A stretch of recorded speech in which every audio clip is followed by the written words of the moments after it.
My name is Isabella. My parents told me he was a good man. But the moment he walked into the room, I felt something deep inside me break. In that instant, I knew my old life was ending. Before him, my life had been simple and peaceful. I lived in a small village where all the houses were close together and everyone knew everyone. People knew my name, and I knew theirs. The village felt like a family.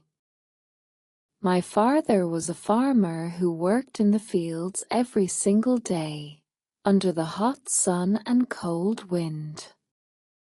My mother took care of our home with quiet patience. Our house was small, not big or grand, but it was warm and full of love. I had two younger brothers. They were loud and playful, always running around and making noise, but I loved them with all my heart. I also had a dream. It was not a big dream, but it meant everything to me. I wanted to become a teacher. I wanted to teach the children in my village. I loved books more than anything. Books were my closest friends. Through them, I traveled to distant places and lived many lives. I wanted to share that magic with other children. I wanted them to feel what I felt when I opened a book. My parents knew about my dream. They always encouraged me. Isabella, you are smart. You can do anything, they said.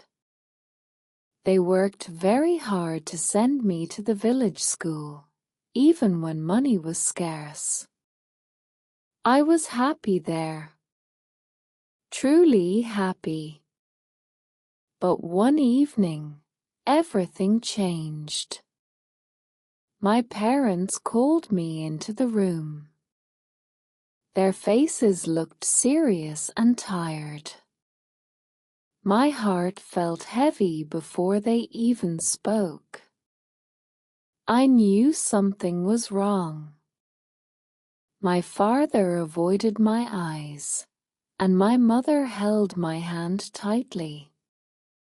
Her hand felt cold. Isabella, as she said softly, a man wants to marry you.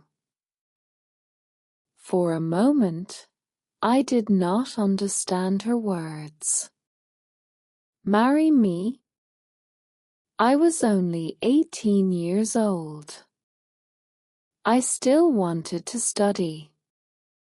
I still wanted to become a teacher. My whole future was in front of me.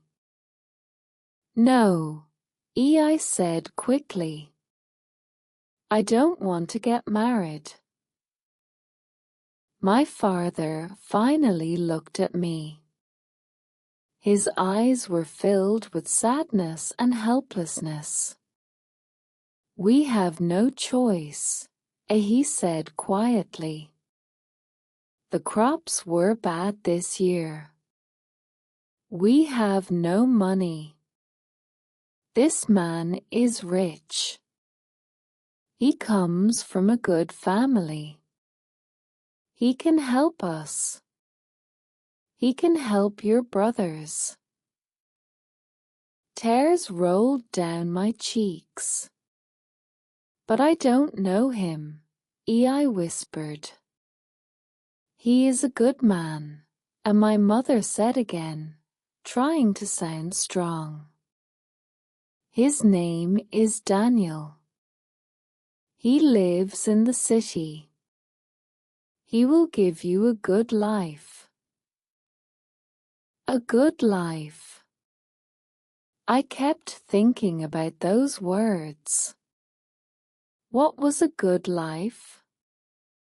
Was it a big house and beautiful clothes? My life in the village was already good. I had my family. I had my dreams. Now everything felt like it was being taken away from me. It felt like my dreams were being sold for money. I felt angry, but when I looked at my parents, I saw how tired and worried they were. They were not trying to hurt me. They were trying to survive. I looked around our small house. I thought about my brothers and their future.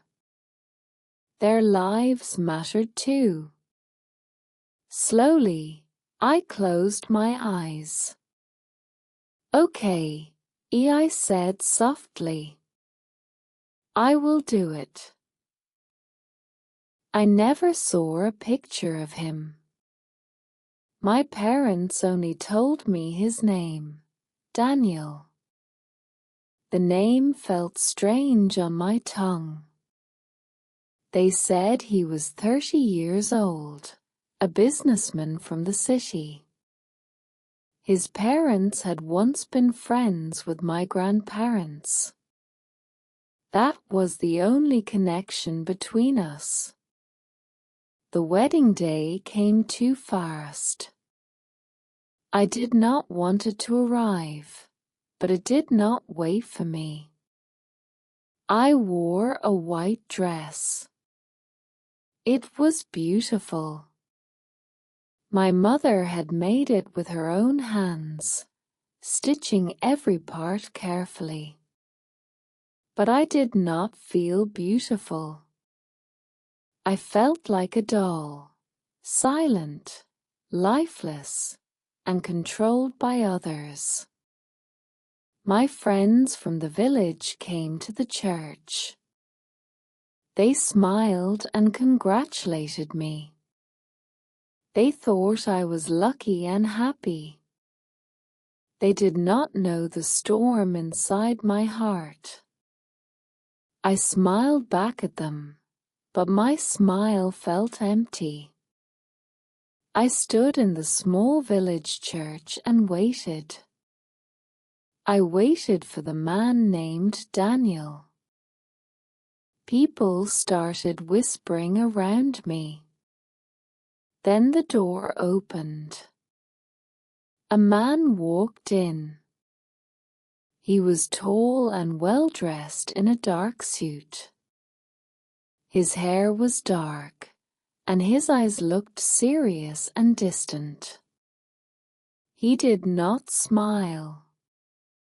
He walked slowly toward the front of the church and stood beside me. He did not look at me even once. My heart began to beat so fast that it hurt. It felt like a drum, loud, heavy, and sad. This was him. This was Daniel. This was the man who was about to become my husband. The ceremony was short. When the priest asked me, I said, I do. My voice sounded small and strange, as if it did not belong to me. I barely recognized it. When it was his turn, he said, I do. His voice was deep, calm, and steady. He placed a ring on my finger. The ring felt cold against my skin. And just like that, everything changed. I was married. I was Mrs. Isabella. But somehow, I felt like I was no longer myself. After the wedding, there was a small celebration. People laughed, talked, and ate together. I sat beside him at a long table, surrounded by voices and music, but inside, I felt completely alone. We did not talk at all. He ate his food slowly, calmly, as if he had all the time in the world. His eyes moved across the people around us, watching conversations and faces, but he never once looked at me. Sitting beside him, I felt invisible, like I did not exist. It was my own wedding, yet I felt like a ghost no one could see. My family tried to talk to him. They asked him questions, trying to be friendly and warm. He answered politely, with respectful words, but he did not speak much. His voice was controlled, distant, and careful, as if every sentence was measured. Soon, it was time to leave. That moment was the hardest of all. I hugged my mother first. Her arms trembled as she held me, and I felt her tears on my shoulder. "Be happy, my child," as she whispered softly, her voice breaking. Then I hugged my father. He held me tightly, longer than usual. "He will take care of you," he said, trying to sound strong, but I could hear the pain in his voice. I hugged my little brothers. They did not understand what was happening. They only knew that I was leaving, and they did not want me to go. They clung to me, begging me to stay. In that moment, my heart shattered into a million pieces. I walked toward a big black car waiting outside the church. I had never seen a car like that before. It looked expensive and powerful. The inside was dark and quiet. Daniel sat on the other side as the door closed behind me. The engine started, and the car began to move. I turned my head toward the window. I saw my family standing there. I saw my small village, the narrow roads, the familiar houses. I saw my entire life slowly fading away. With every second, everything became smaller and smaller, until finally it disappeared. The journey was long. We drove for hours. The sun slowly disappeared from the sky, and darkness covered the world outside. Inside the car, the silence felt heavy and suffocating. I wanted to speak. I wanted to ask, Where are we going?" But fear stopped me. His face looked like stone. No smile, no warmth, no emotion. Finally, we reached the city. It was nothing like my village. Bright lights shone everywhere. Tall buildings rose into the sky. Cars rushed through wide roads. The noise was loud and frightening. My heart beat faster as we stopped in front of an enormous building. It was not a house. It was a mansion. A large gate stood in front of it. The gate opened slowly, and the car drove inside. The house looked dark and silent, almost lifeless. An older woman opened the door. She wore a black dress, her face serious and expressionless. "Welcome, Mr. Daniel," she said. Then she turned to me. "Welcome, Mrs. Daniel." Her voice was flat, without emotion. Daniel stepped out of the car and walked into the house. He did not wait for me. He did not even look back. In that moment, I felt incredibly small and unimportant. I stepped out of the car and followed him inside. The house was huge. The floor was made of shiny marble that reflected the lights. A grand staircase rose in front of me. Everything looked beautiful, expensive, and perfect, but also cold and empty. It did not feel like a home. It felt like a museum where no one truly lived. The older woman led me upstairs. "This is your room, madam," as she said quietly. "Your room. Not our room. My room." The room was bigger than my entire house in the village. A large bed with white sheets stood in the center. A wide window opened to the outside. I walked toward the window and looked out. All I could see were dark buildings and distant lights. The woman left without another word.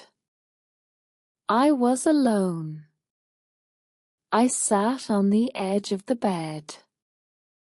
The mattress was soft, but I felt no comfort.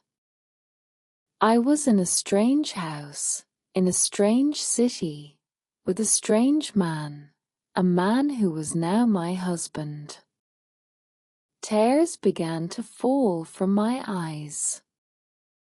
I cried for my home. I cried for my family. I cried for my lost dreams. After some time, I heard a knock on the door. My heart jumped. The door opened slowly. It was him. Daniel stepped inside the room.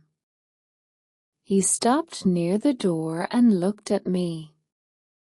His eyes were dark and unreadable. I could not understand what he was thinking. My breath felt stuck in my chest. This was my new life. This was my first night in this house.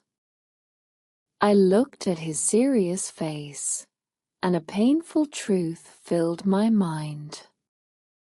The life of Isabella, the girl from the village, was over. He did not come closer. He did not move toward me. He simply stood there in silence. For a moment, I thought he might be angry because I was crying, but he said nothing. The silence between us was loud. My whole body trembled. Fear wrapped around my heart. I did not know what he wanted or what he expected from me. Finally, He spoke. His voice was quiet. "You are tired," he said softly. "You should rest." That was all. He did not touch me. He did not step closer. He looked at me for a moment longer, then turned around and walked out of the room. The door closed softly behind him. I remained sitting on the bed, confused and overwhelmed, staring at the closed door, not knowing what to think or feel. I had expected something else. I had expected anger. I had expected harsh words. I had expected something, anything, but not this. Not this cold, quiet distance. When he left the room, silence wrapped around me again. I did not know where he went. I did not know where he would sleep.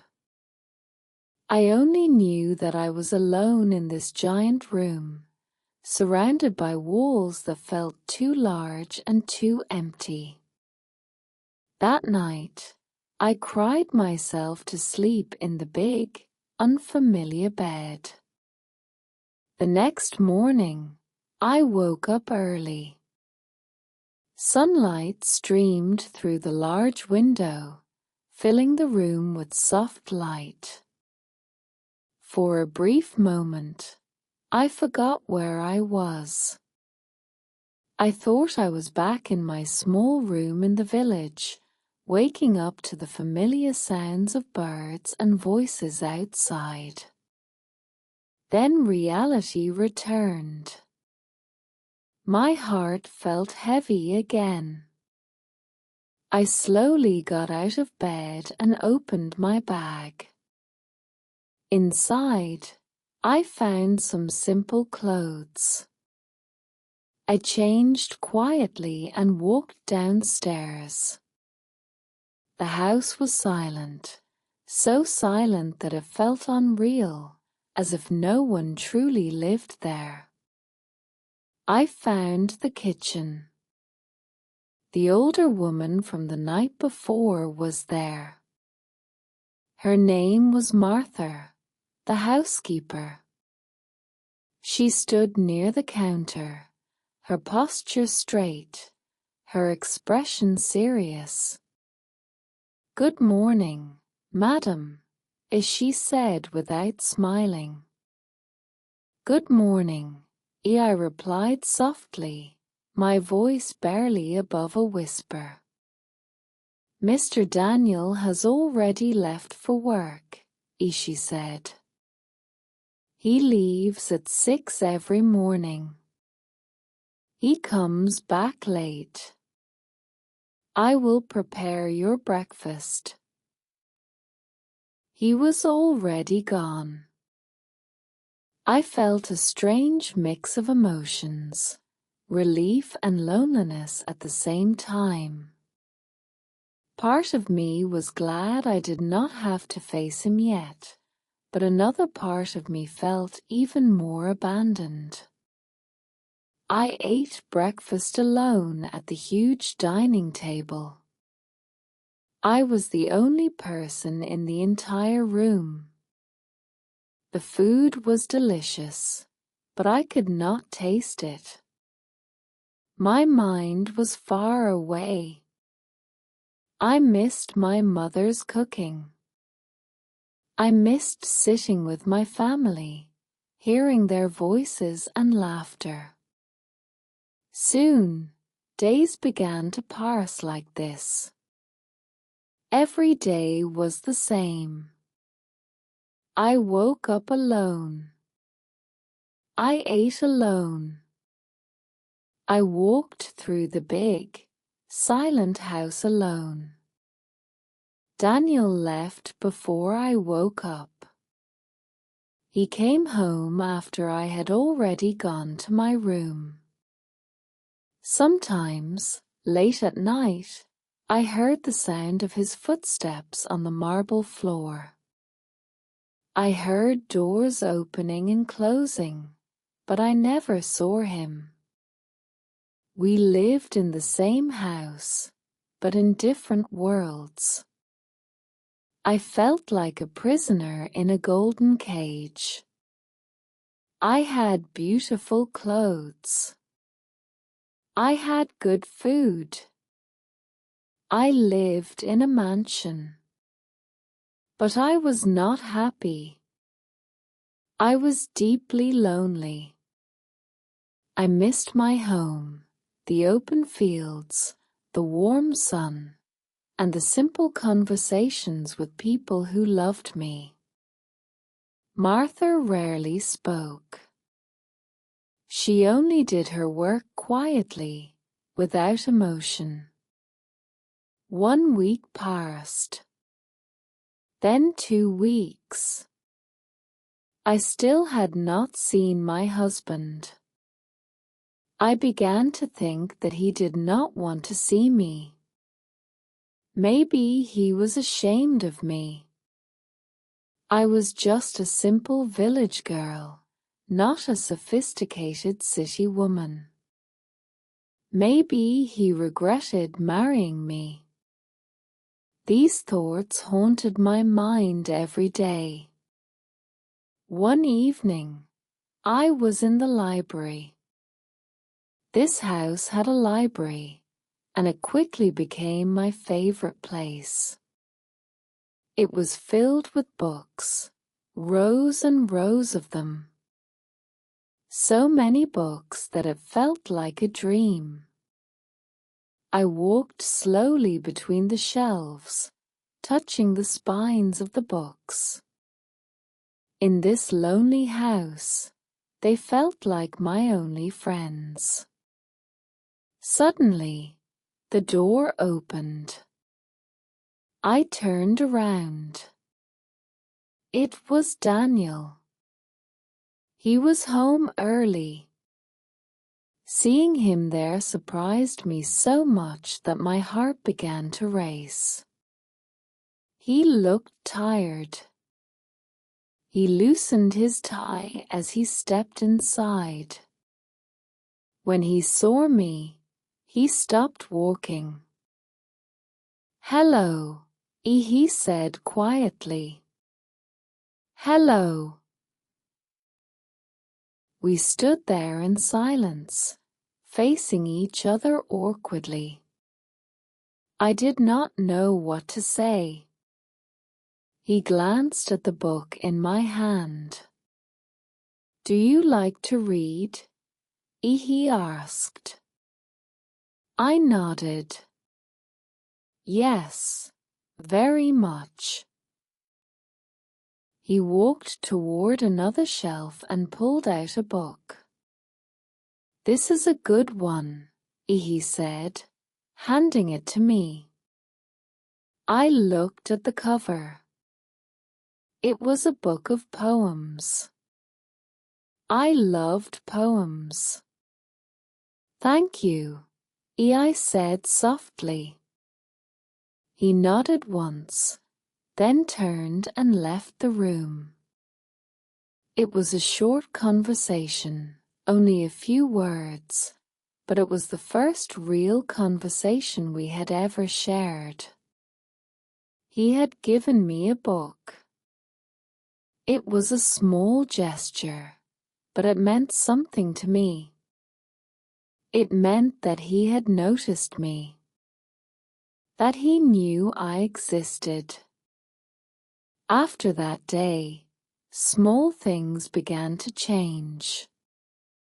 I started leaving a light on in the hallway at night so he would not come home to a dark house. I asked Martha what he liked to eat, and I began to cook for him. Sometimes, I left his dinner on the table before going to my room. When I woke up in the morning, the plate would be empty. He never said anything, but I knew he had eaten the food I made. One day, I was in the garden. The house had a beautiful garden, but it was not cared for anymore. The flowers were slowly dying, and the plants looked tired and forgotten. I loved flowers deeply. Back in my village, I had a small garden that I took care of with my own hands. Looking at this neglected garden made my heart ache. So I decided to bring it back to life. Every day, I started working in the garden. I pulled out weeds, loosened the soil, and watered the plants carefully. The work was hard. My hands became dirty and rough, but I felt happy. For the first time in a long while, I felt useful. I felt like I was creating something beautiful with my own effort. One evening, Daniel came home and found me in the garden. The sun was slowly setting, painting the sky with soft colors. I did not hear him coming. I was busy with the flowers when I heard his voice behind me. "The garden looks nice," he said. I jumped in surprise and turned around. He was standing there, watching me quietly. "Thank you," I said softly. I felt my cheeks grow warm. "I like gardening." He looked at the roses for a moment, then spoke again. "My mother loved this garden." His voice was gentle. "She passed away a few years ago," he continued. "After that, no one took care of it." It was the first time he had told me something personal, something about his family. As he spoke, I saw a trace of sadness in his eyes. For the first time, I did not see him as a cold, frightening stranger. I saw him as a person with feelings, memories, and pain. "I'm sorry," I said quietly. He looked at me. "Don't be," he said. "You are bringing it back to life." "Thank you." He stayed there for a few minutes. Together, we watched the sunset. We did not talk much, but the silence between us felt different this time. It was no longer heavy or frightening. It was calm and peaceful.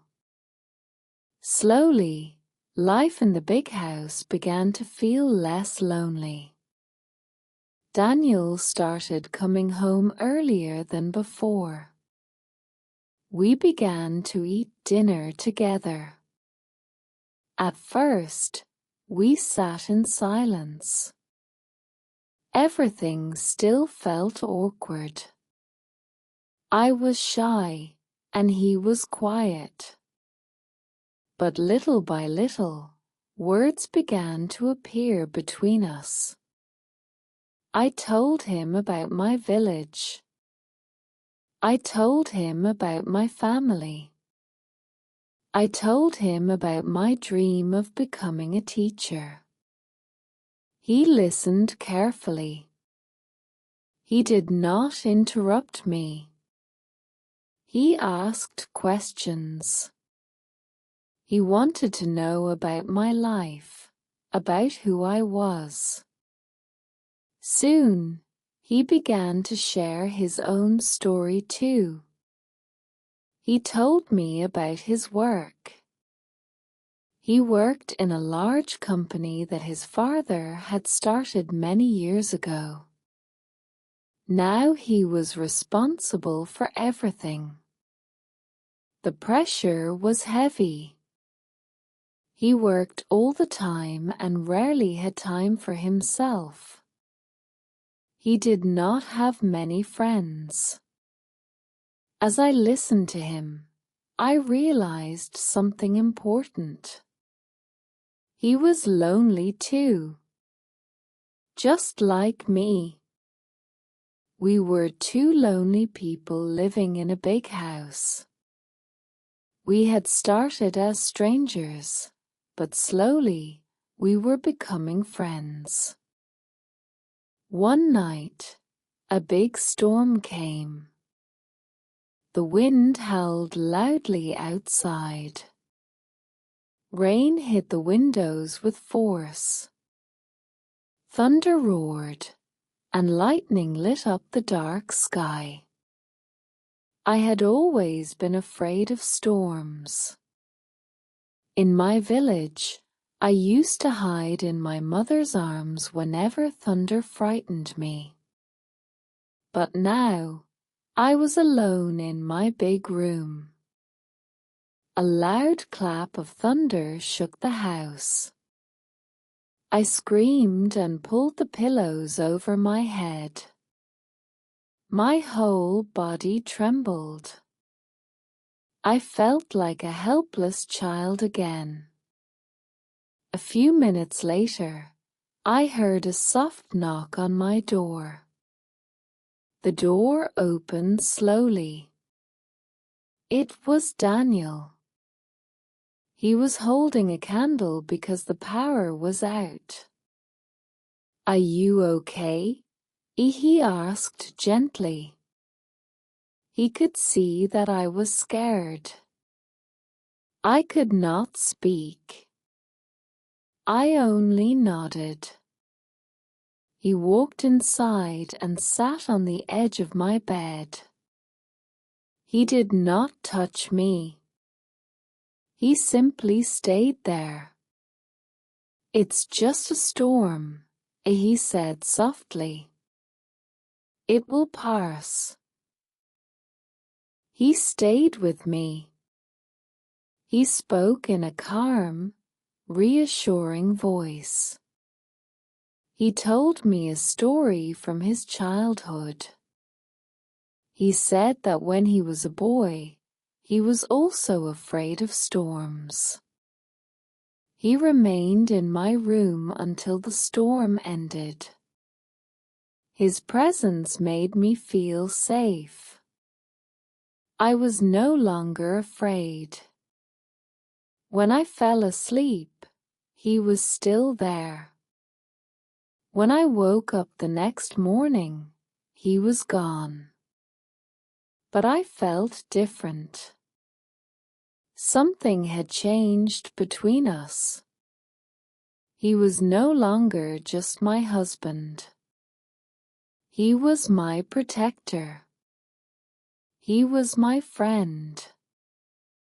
Our relationship continued to grow slowly, day by day. We began to laugh together. He had a beautiful laugh. When he laughed, his serious face looked different, softer, warmer, and strangely handsome. I slowly began to enjoy our dinners together. Every evening, I found myself waiting for him, looking forward to seeing him at the end of the day. He noticed how much I loved books. One day, he came home carrying a large box in his hands. "This is for you," he said. I opened the box with trembling fingers. Inside, It was filled with books, books about teaching, books for children, books I had always dreamed of reading. You said you wanted to be a teacher, he said softly. You can study here. You are smart. You can do anything. He remembered my dream. My small dream. The dream I thought I had lost forever. Tears filled my eyes, but this time they were happy tears. I looked at him and saw something new in his eyes: kindness, warmth, and care. Thank you, Daniel, I whispered. This is the best gift I have ever received. In that moment, I understood something important. I was no longer afraid of him. I was no longer angry with my parents. My life was not over. It was just different. I had been married to a man I had never met, but now I was slowly getting to know him, and I was starting to like him. I was starting to care about him. I began to study every day. The books made me feel alive again. I felt like myself after a long time. Daniel supported me. He asked me about what I was learning. He listened carefully, and I could see pride in his eyes. Slowly, our house began to feel like a home. I filled it with flowers from the garden. I cooked food that reminded me of my mother's kitchen. I played soft music in the evenings. The house was no longer cold and empty. It became warm and full of life. One evening, we were sitting together in the living room. A fire burned in the fireplace, filling the room with a soft, golden glow. It was warm and peaceful. We were reading our books side by side. The silence between us was comfortable and happy. I looked at him quietly. He was deeply focused on his book. The firelight danced across his face. My heart felt warm. A feeling I had never experienced before slowly filled my chest. It was deep, gentle, and calm. It was love. I loved this man. This quiet, serious man. This kind, gentle man. He was my husband, and I loved him. I slowly put my book down and moved closer to him on the sofa. I rested my head on his shoulder. He looked surprised at first and turned to look at me. I looked back at him and smiled, a real smile. He gently put his arm around me and held me close. It felt natural. It felt right. It felt like I was finally home. Isabella, he whispered. My name sounded beautiful when he said it. Daniel, I replied softly. I'm happy, I said. Me too, he answered. Then he kissed me. It was a soft, gentle kiss. It was not a kiss from a stranger. It was a kiss from my husband, my friend, the man I loved. My life did not end on my wedding day. A new life began. It was a difficult beginning, full of fear and loneliness. But I learned something important. I learned that life can surprise you. I learned that love can grow in the most unexpected places. Sometimes, all you need is patience. You need an open heart. My parents said he was a good man. They were right. He was a very good man. He was my good man. Sometimes, we think our life is over. We think our dreams are lost. I felt that way too. Maybe you feel that way sometimes. It is okay to feel scared. It is okay to feel lost. But do not give up. Life has a strange and beautiful way of working out. A frightening new beginning can turn into a beautiful story. My story is a happy one. And I believe your story can be happy too.